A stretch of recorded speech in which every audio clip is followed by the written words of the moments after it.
Greetings to all the friends of Palm-Beast Chess. This is International Master Camelia Ciobanu, and it is my pleasure to guide you through this endgame series. And we will start with a basic endgame and the most important principles in endgames. Okay, what have we got here? We have an endgame of kings and one pawn. Okay, so what is the purpose of this endgame? How do we want to win?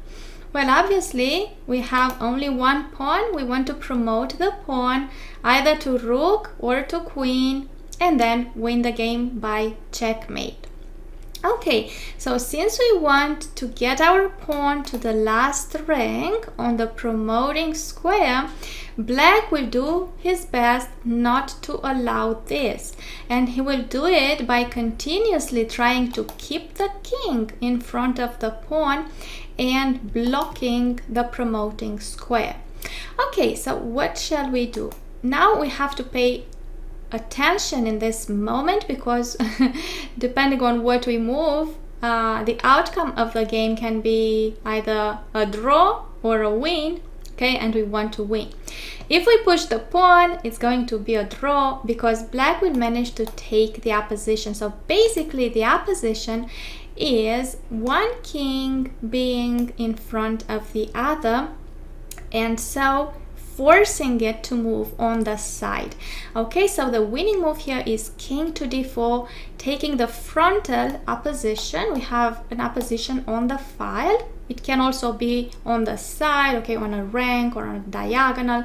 In this case, it is the opposition on the file, and there is only one square between the two kings. Okay, so basically what white does with this, it forces Black to go on one side or the other.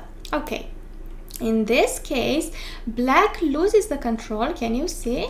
Now Black is controlling all these squares with a king, but now he will be forced to move away, and so he loses the control of c5. Therefore white can go there, so king to c5.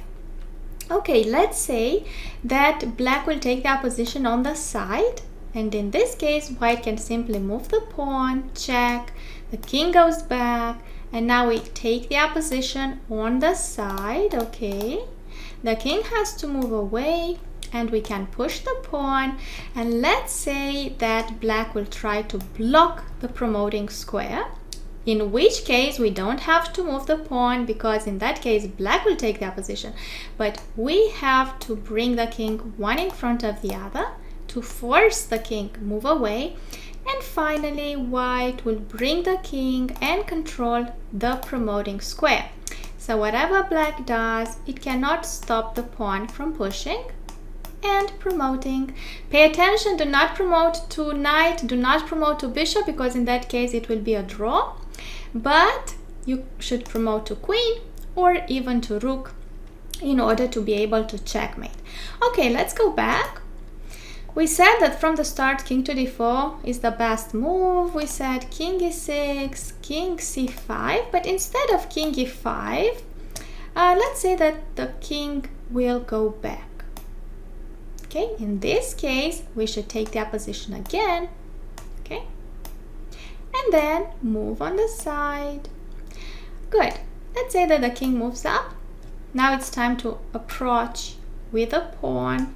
King goes down, again pawn, and finally we have the same situation as previously. Remember, king to d6 in order to win. Okay, I just want to show you what happens if we don't do that.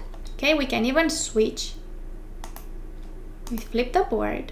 Okay, so if white moves pawn to d6, we must know how to draw this position. Okay, so the king takes the opposition in this case, and when white pushes the pawn, check, king to d8, blocking the promoting square, and in order to keep the pawn defended, the king has to go to d6, and can you see that now Black can't move the king?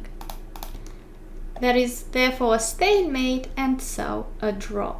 Okay, very well. So let's go from the start. Let's see it also from this orientation, from black's perspective. King d4, king on the side, king up, king down, take their position, king up, and so the pawn comes in. Okay, king to d8, king d6, okay, and finally check and promote and win.